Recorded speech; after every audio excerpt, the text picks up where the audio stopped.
Yo, what is going on, guys? Welcome back to the channel, and today we're going to do all trophies in Kuro no Kiseki 2. We're going to review them and kind of show you the roadmap to platinum. I'll leave the Japanese wiki down below in the description. Once again, use that and just Google Translate. It is very, very good. Once again, shout out to these guys that update this constantly. They get all the techniques you need to know. But here we go. Once again, guys, here is what you sort of need to know for the game. It is, once again, very much like Kuro 1, so be prepared for that. Ultimately, this is the Platinum Trophy. Here you go. Alright, first trophy up is Great Spriggan. This is, once again, the to do everything achievement guide. So when you go to the game, it is the one when you go up and you do all of this. You have to do everything in here except for the EX challenges. Once again, that pretty much includes just doing everything, doing all the trophies in the game. You're going to need to do that. The only real challenging ones I would say is to getting a 100 hit combo and getting a 4-point bonus outside of combat. So to do that, also you're gonna need to get all warp points. This is a good mention as well too. All warp points for the Marching Garden. There is one warp point in the Central Square Plaza where you look at the statue. Make sure you do not leave that area. Get the warp point in there because you only go to that area once in the game. So if you miss it, you will have to replay the entirety of the game to get it. So let's go first with the 100 hit combo. Very, very easy in this game. When you get to late endgame, you can get these drivers that give you these special arts. And now there's these dual art ones. All these over here. You're going to want to use the last one. Go into a battle with 9 enemies in the Marching Garden or the final dungeon. Activate this art. If you're 8 or 9, if you're 8, you're gonna be a little bit short. If you're a 9, you get it. If you don't get it with that, just activate an S-Craft and you'll get your 100 hit combo. Once again, you're gonna need all these arts anyways. This is for another trophy in the game, so you're gonna have to be required to get this no matter what. So once again, just activate this final one down here. Boom, you'll get it. The 4-point bonus is a little bit more difficult to do. I'll list out the bonuses. Because the game's break system doesn't work like it does in Kuro 1, it's a little bit more difficult. So when you break an enemy, you can stun lock them and hit them as much as you want until it's their turn. It doesn't work in this game. They can actually recover from stun in this game, which is really, really annoying. But it is what it is. Out of combat, you're going to need to land a hit with all 4 characters in your team. You have to, once again, you have to land a hit with all 4 characters in your team. Next, you're going to want to use your burst attack. You're going to want to do a dodge burst attack, aka when you dodge back and you hit them back with the triangle button. Not get hit once outside of combat and activate SCLSM. That's the one where you use the square button to get that massive damage boost to all your characters and delay your opponents. Also, make sure before you hit that, make sure you can stun as many opponents as you can for the next part. And once again, it's best to do it with a lot of enemies, at minimum 4. But the more enemies you have to do this with, the better it is. So with all those bonuses, you go into your main battle. Make sure you use 3 items. Hit someone from the side with a craft or behind with a craft. Activate a arts that your opponent is weak to. You can do 7 chain, which I think is really, really hard to do. 7 chain hits. Swap 1 character out and kill 4 enemies at the same time. Those are all your bonuses that you typically would get. I don't think you're gonna get the 7 hits, the 7 chain hits together. That's really, really hard with how bad the system is now, unless you have like massive delay tactics and you just don't kill your opponents. But yeah. With that, you should get the 4-point bonus. Once again, I will leave the guide down in the wiki down in the description for you guys. But once again, that is the most. That is probably the one that's going to take you the longest to get. This is once again one of the final ones you probably will get, because you have to do everything in the game. Evaluation rank, or your rank. You report rank of AAA. This is the maximum. Once again, if you do all the stuff in the game, all the quests, you'll be short of this. So you will need to actually do all the quests correctly and do a certain couple battles mandatory battles in the game in order to get this. So AAA, once again, you will get this over time. Same with Questmaster. Once again, the wiki would have everything. There's no hidden quests in the game. They're all labeled out there. You just have to do them. All right, this is your LGC. All of them. It's a law, gray, and chaos. Once again, just like the first game, if you get them to max, you get this trophy, and you also get in the final dungeon one of the enhancement stones for your ultimate weapon, which you will need, by the way. You will need as many as possible because you need to make 15 for every single character. We'll get into that, but you're gonna need them as many as possible. But with the DLC, aka the update to the game, it's a lot easier. So this is LGC Master getting all of them to 6. Next up is Connect Master. With there is a little bit of caution here. The game is currently bugged right now, or was bugged. I didn't run into the bug, but some Connect meters can reset on New Game Plus or Shift, causing like a major memory issue in the game. But if this is fixed, I'll show you who you really need to go for. So for Connect Master, you want to get this last page, Nina, Mari, and Jinta, and Yume done as priority. These are the 4 characters you need. If you ever see their Connect stuff, always prioritize these characters first. If you do not prioritize them, it will require you 3 runs of the game. Everybody else can get guaranteed connects, but you need these 4 characters as priority in the game, because you only have a limited amount of time to do it. If you don't make it, you don't make it. You have to play another game, a new game for it. All right. Battle Master. This is getting every single monster in the game in there except for the EX or Marching Garden stuff. So once again, don't have to worry about that too much. I think this is the easiest the game has ever been to get this trophy. So I don't think it should be that bad. This is Bookmaster.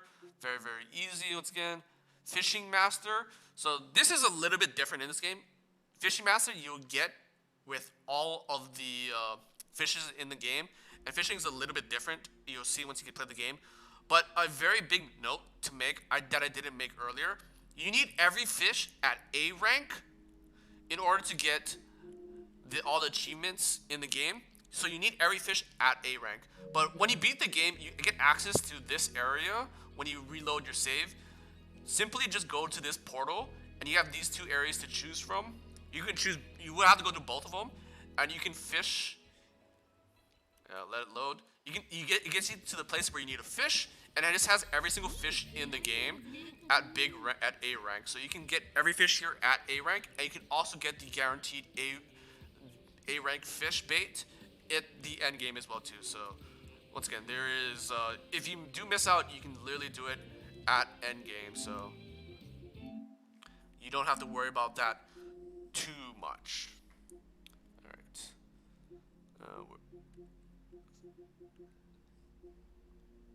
Gourmet. This is Gourmet Mania. You will once again, by the time you get the achievement, you most likely have the Gourmet Master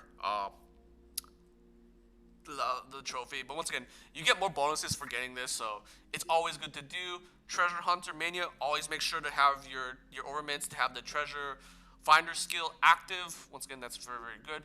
Hollow Core Collector. Once again, you don't need altars. You just need to have all the original hollow cores. The altars are just copies of the hollow cores anyways. Once again, you get this through the game. This is not too bad. Same with the Arch Driver.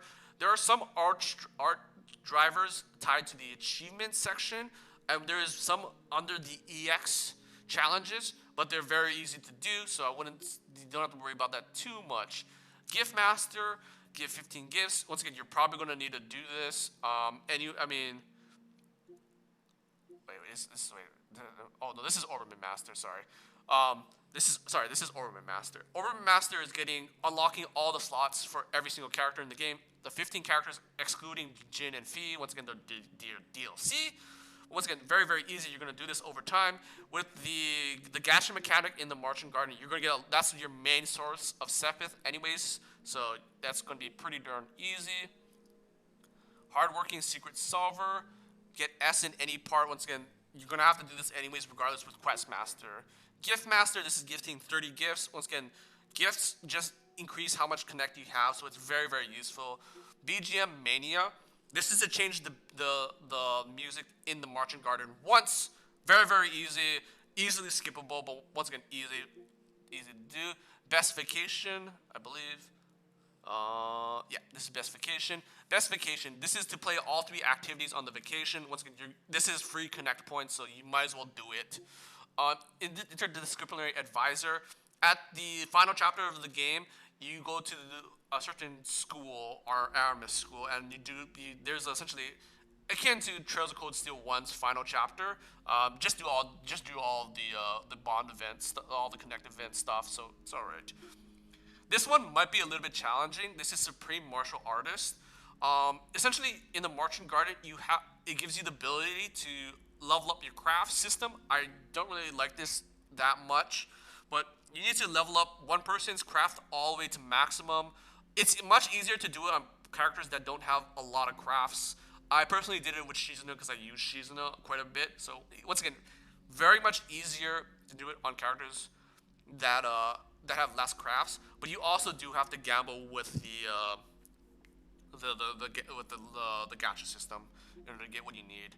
Ultimate trade, create one of the black steel weapons.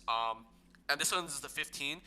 With the DLC, you can now craft all the black steel weapons, and you can also get them through the gacha. So this is very much easier. And because of the DLC, they added extra levels to them. They added higher levels to the black steel weapons and armor. So once again, this right here is just to make the first set of black steel weapons for the original cast of characters. Once again, not including Jin and not including Fee, because Fee once again is Fee and Jin are whatchamacallit, DLC characters. These two are, I believe, are combined. Oh no, Supreme AI. This is raise one of the hollow cores to max level. You do that pretty easily. They make leveling really easy in this game. I don't know why, but it is what it is. All right, Lonely Spa Mania. So this is use all the spas in all the areas. I don't think you actually need to do it on. I don't think you have to do this on Nem's Island, but there is a hidden one on Nem's Island. But once again, you just use all the spawns in all the areas you go to. Nem's Island actually has one over here. So if you go, you can quick travel back and you can go here, and this is it right here. So I did miss that in the first part of the game, but you actually don't need that for the trophy. You just need to do it in every single chapter, except for Nem's Island. Apparently, I don't know why they unincluded that, but yeah. Alright, hold up. Let me get. Okay, next one is Unrivaled Cinema Connoisseur. This is watching all 9 movies. Once again, just take note of what movie you watched. And if you get all 9 movies in one run, you can buy the posters. And once again, when you buy all the posters, you can trade them in for 1 black steel. And this time, it's not the old man on the bridge. It's Granny, the Granny at the candy store. So you just need 9. And they actually give you more than enough to get 9 in the game. So yeah, just be aware of that. This is hacking your first hacked chest. There are these new chests in the game that require hacking. It's a cool mini game, but after a certain amount of time, you kind of get bored of it. So it is what it is. SCLM chains 500 times. Activate more than 500 S boosts. 500 S boosts is this one. 200 use S crafts more than 250 times. This is your 4 times tactical bonus. Like I said before in the achievements, so go back to that. Activated preemptive attacks 250 times. Achieve a total damage of 100,000 or more. I think all these battle ones are very, very easy. You don't have to worry about them too much. You'll get them in the game. Defeat over 300 enemies in the field. Defeat 100 enemies with quick arts. Get EX changed 200 times or more. Use all 7 dual types sorceries in the game. So once again, I'll show you guys once again what these look like. You once again will require to you have to get these. These are these crafts here, and you do have to put them through the driver. So it's these are all the dual ones. You have to use all 7 of them for this anyways. And plus, you need the drivers anyways for the driver achievement. All right. All right, let's get back all the way down to here. Oopsies. Where do we get off? All right, here we go. Back here. Defeat 500 enemies in command battle or field battle. Defeat 1,000 enemies. This is for beating Nightmare. Let's get the typical Nightmare trophy. This is clearing the level 9 of the Togi castle. I mean, not the Marching Castle, the Marching Garden. So once again, just need level 9. And that's what it was in the base game. If you're playing the DLC, they added to level 17. Once again, you don't need that. You need level 9. 17 is for the secret ending for the game, the DLC ending of the game. Once again, that's just to say, hey, Kuro 3 is on its way. This is literally starting the game. These are your story-based chapters. All these are your story-based chapters, and the last one, of course, is just completing the game. So once again, guys, if you guys have questions, let me know down in the comments. Once again, this is just a brief overview of how to get everything that you need to get in the game. All right, until the next one. Peace out.